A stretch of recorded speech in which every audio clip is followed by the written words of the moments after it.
Hey everybody, it's time for 10 of 10. Really it's your Sadie, talking to a friend. She asked him 10 questions, they give her 10 replies. Hopefully you'll learn how Casey really thrives. The purpose of the session is to make Casey connections. 10 of 10, 10, 10.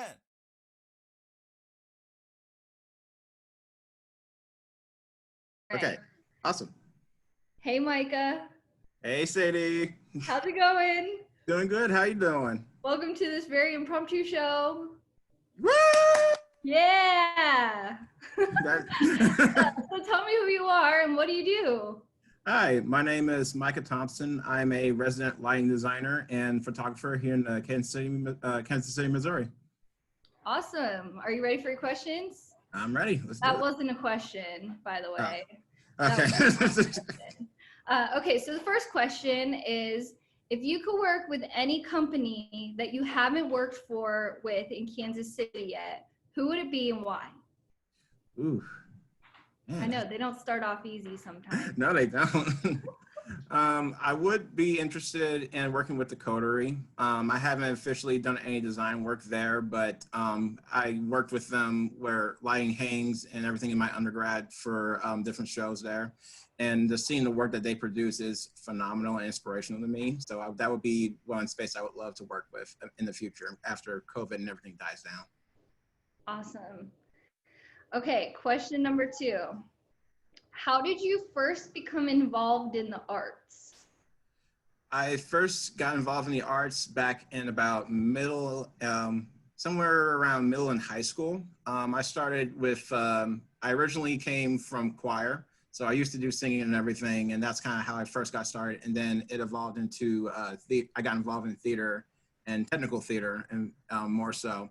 So it was from there that I got inspiration for different, for theater, and also like several other subjects such as like art and ceramics and different things like that. And I've stuck with theater the most ever since. Awesome. Where'd you go to high school, Micah? I went to Pascal Academy, Fine Performing Arts. It's still going right now, thankfully. Hopefully it stays that way. That's my home where I got started, and hopefully it stays around for a long time. Nice. I love it. Okay, this is a good question because you were just talking about a couple things that inspired you, but is there a specific person who inspires you? See, the person that inspires me, got like 3. That's okay. You can do all 3. Okay.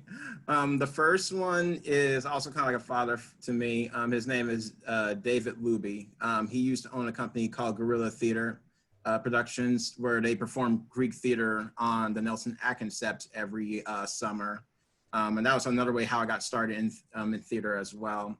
So he took me under his wing and he taught me everything that he knew for technical theater, from lighting as well as scenic elements and also sound when I first got started. And I've stuck with him ever since. And he's always been showing me new things that to keep my that's inspired me, and I kind of incorporate into my lighting design as well as some of my photography work.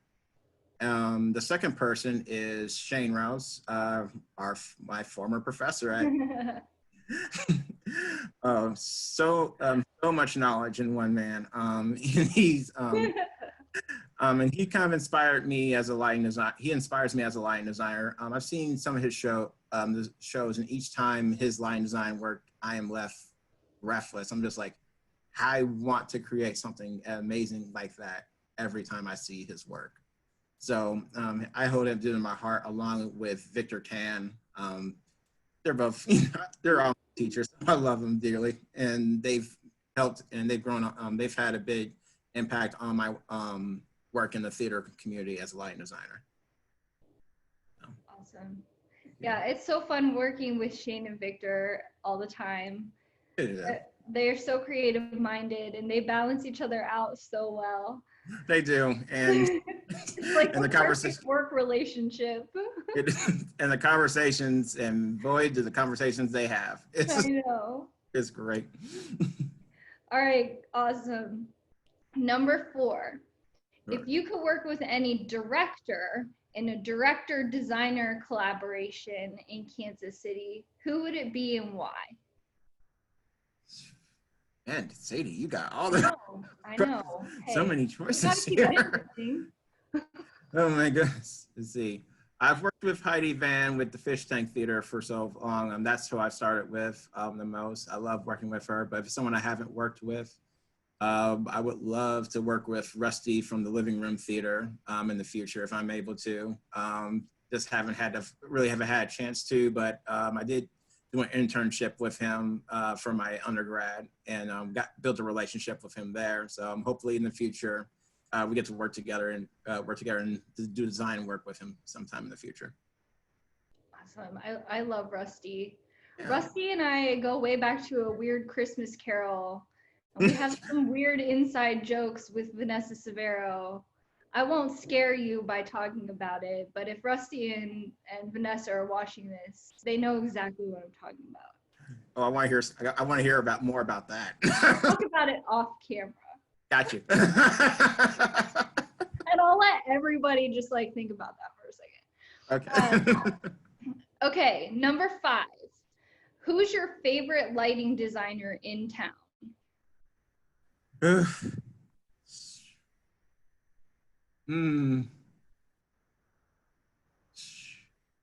That's a Oh, it's hard. We've got some good ones in Kansas. There's so many good ones. I honestly can't say which one's my favorite.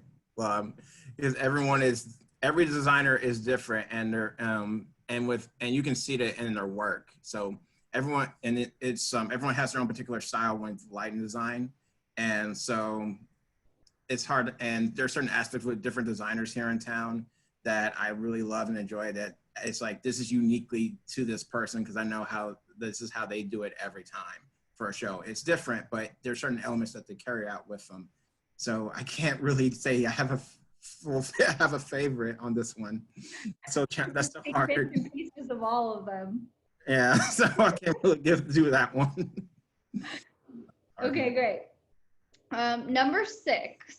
How do you think that Kansas City can improve its art scene so that more people know about it and more people come to see what we do?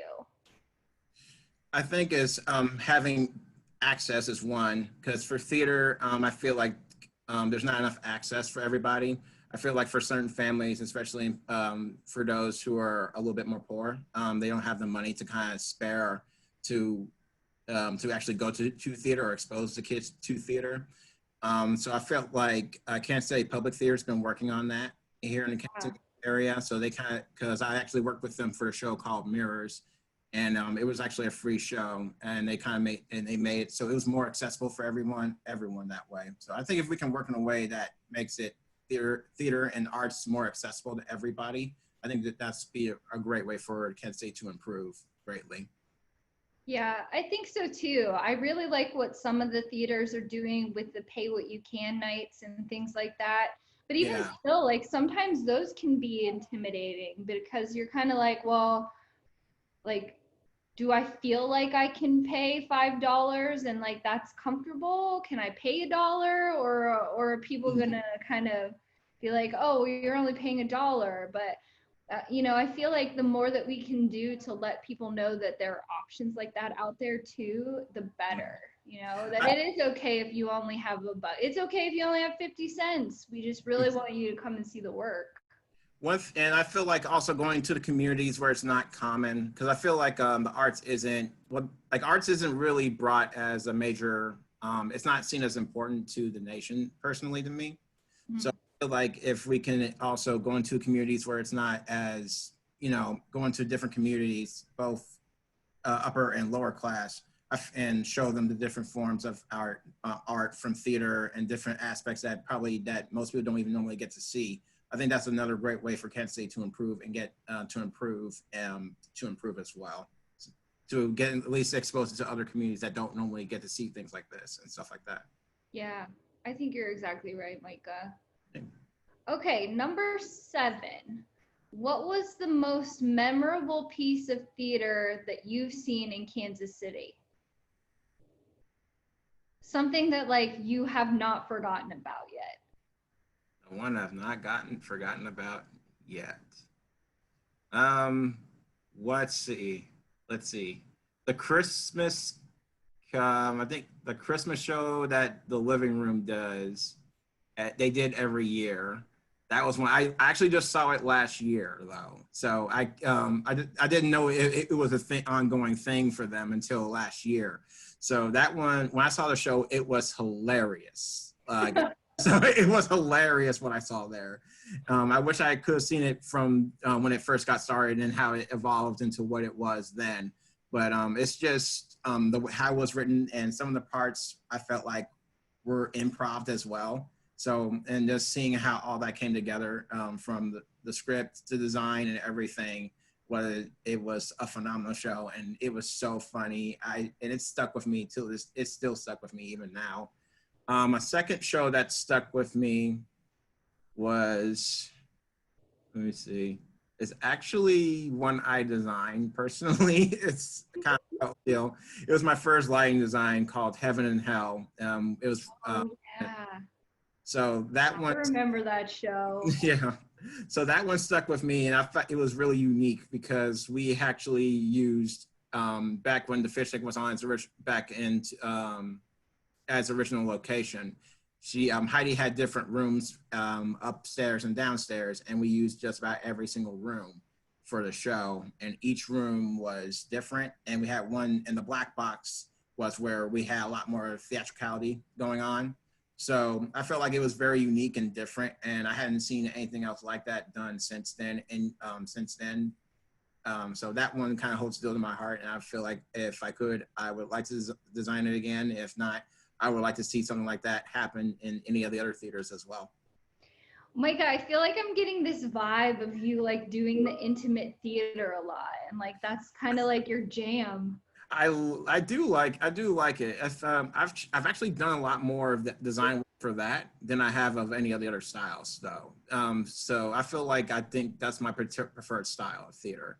Because I feel like there's more of a connection with the audience will have a deeper connection with the story and the characters of the show if it's more intimate and so forth and things like that. Because every show I've done, it's been small. So I feel like it's right there in your face. There's no way you can miss it. So there's certain subjects that are being talked about that you might not want to see, or you might want to walk away from or look away from, but you can't because it's right there. And I feel like that's important depending on what play it is, it's important because it's important. This is an important subject that needs to be talked about or something like that. Yeah. That's my feelings. I love it. I love it. Oh, I miss talking to you, Micah. Thank you. Thank you. Okay, question number 8. All right. What are you deeply grateful for right now? I'm thankful for a roof over my head during these times right now. I'm thankful that I'm still able to do some of my craft. I've been doing a lot more of my photography ever since COVID happened and quarantine. So I've been able to put more effort into that. I recently just started back in May, kind of officially started doing it as a business. So it's showing some work here and there. I've also done some collaborations with friends though as well. It also helps me be creative and think outside the box for a lot of things as well. And I'm also kind of thinking about certain things for my lighting design work as well. So I get to play around with lighting with my equipment and everything and figure out like, ooh, I want to try this next time when things come down and in my next lighting design, I want to try this for a show whenever I get a chance to. Nice. Yeah, you do have to kind of like keep your creative brain moving. And even if it's like a different medium, just making sure that we're practicing some kind of creativity and thinking about how you're going to apply it to the next thing is such a great idea. Yeah. I think that a lot of people are just kind of frozen right now, and I think that that's totally acceptable. Like this pandemic, it's different for everyone, and the way that we're handling it is all different. But it makes me feel really good to know that you're just like experimenting and practicing with new things, and you're like so ready for the second that it comes back on, when the lights come on, literally. Right. We're ready. I'm ready to go. Let's do this, guys. Let's do this. Okay, number 9. Okay. Favorite gel color? Man. That's, oh man. I have so many. I have so many that I use. I want to say Rosco. See, that's another thing I need to make sure. I want to say Rosco 1. I want to say like the deep red. No?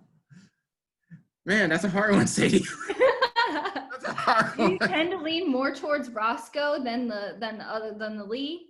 I do. Yeah. Roscoe's been particularly my favorite for a lot of my gel colors. But every once in a while, I do go. There are certain ones that Lee that I will normally get. But Roscoe's normally my first go-to, and then if I can't find it, Lee's be my last resort, and find what's closest to it. So. They're like a color genre that you kind of lean towards. Is it like, do you normally lean towards like blues or greens? I tend to go for blue. I lean more towards the blues, and I also lean towards reds more. I would say. Well, blue's my favorite color for one thing. So that's always happened. So I was just like, I gotta have blue in here. Different shades of blue, no matter what. So in my inventory. And then for red, there's this intensity, and for certain like dramatic scenes, I love to play around with it. And sometimes I'll even practice at home, just posing with it, like poses like different things, and think of like scenarios, like, ooh, what can I use this intense color for? So I just like to play around with both of those and play around with both of those colors and that on the Rosco gel spectrum. Ugh. Losing my English there for a minute. I always like to go to conventions, and as a stage manager, we always get really excited when we get the little books of color, but like in all reality, like what are we ever going to use them for? I used to think like as a stage manager, I always needed one of them like in my stage manager kit, and now that I'm like old and jaded, I'm like, what do I need this for? But I guess like maybe every once in a while I'm thinking that I'm going to be sitting at my table, and you as a lighting designer is going to say, hey, do you have that Rosco book handy that you can just pull out and I can use? Is that what you want me to keep it for, Micah? Yes, please. Okay, all right. I'll put it back in the kit. I took it out the other day, so I'll throw it back in there just for next time. Yes. And plus, hey, you never know. You might have a fun project and you might want to get some gel. You might want to get some gel, and you might want to figure out what color you want. That is true. All right, it's going back in the kit. You convinced me. Okay. All right, are you ready for your last question? Let's do it. All right. Number 10, what is the best piece of advice you have received, and what is the best piece of advice that you would give to somebody else? The best piece of advice that I've received was, I would say be open-minded and to different possibilities. Because sometimes I have a one-track mind, and I'll be like, things need to be this way. And sometimes it's worked really hard to kind of break away from that. It's just like, no, this is one way of many other ways of how things can be. So I feel like for certain theater projects, if one plan didn't work out, I've kind of had to pre-plan some other ones. Like, okay, this doesn't work. I have other ideas lined up that we can try. So, and I feel like that's been one of the best pieces of advice that's been given to me.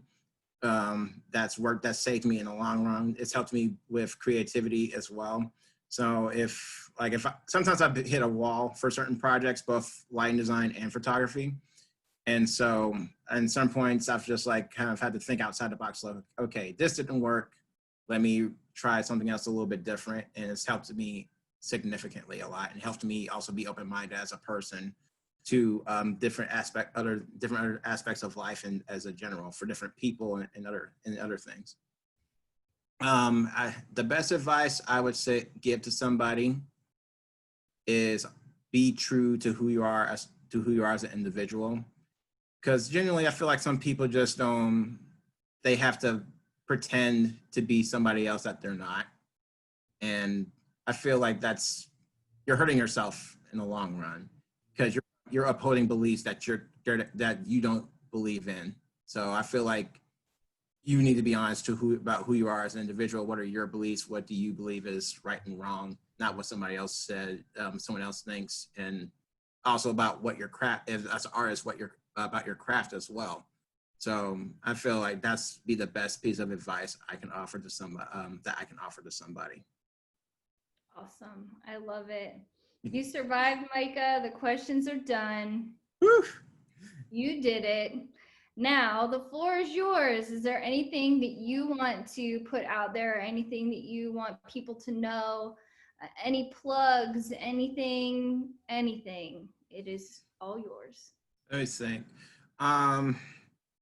Let's see. Right now, I'm kind of planning some things out, trying to think of for here in the Kansas City area. I'm wanting to try and build more of a community in the photography community for both photographers, models, and videographers. I feel like what we have is good, but I feel like it can be better. I'm hoping to link up with some more people and trying to expand on that and make it better for the community as a whole. Ever since I started about 2 years ago after I graduated from college, and one thing that's been concerning me is children going back to school with everything going on. I used to be a substitute teacher before COVID shut everything down. So one thing is I'm worried about is I'm hoping school districts have a plan for when school starts back up to help keep the children safe, and also follow the guidelines of what to keep COVID from keeping the kids from catching COVID as much as possible. But I would say those are my top two concerns, and I'm hoping to figure out some that here in the Kansas City community, we are able to figure out solutions for how we're going to do theater, or how can we save our theater community from and keep it from falling, hopefully. Just because right now the theater community as a whole and here in across the globe is taking a heavy hit right now, and that's kind of a major concern for me. Micah, I appreciate you so much. Thank you. I appreciate you for talking with you. You too. And I hope that very soon we get to sit next to each other at a table, and I can let you borrow my Rosco book out of my I'll be looking forward to it. Sadie, you have the Rosco book. Thanks, Micah. I appreciate you. No problem. Thank you, Sadie. Take care.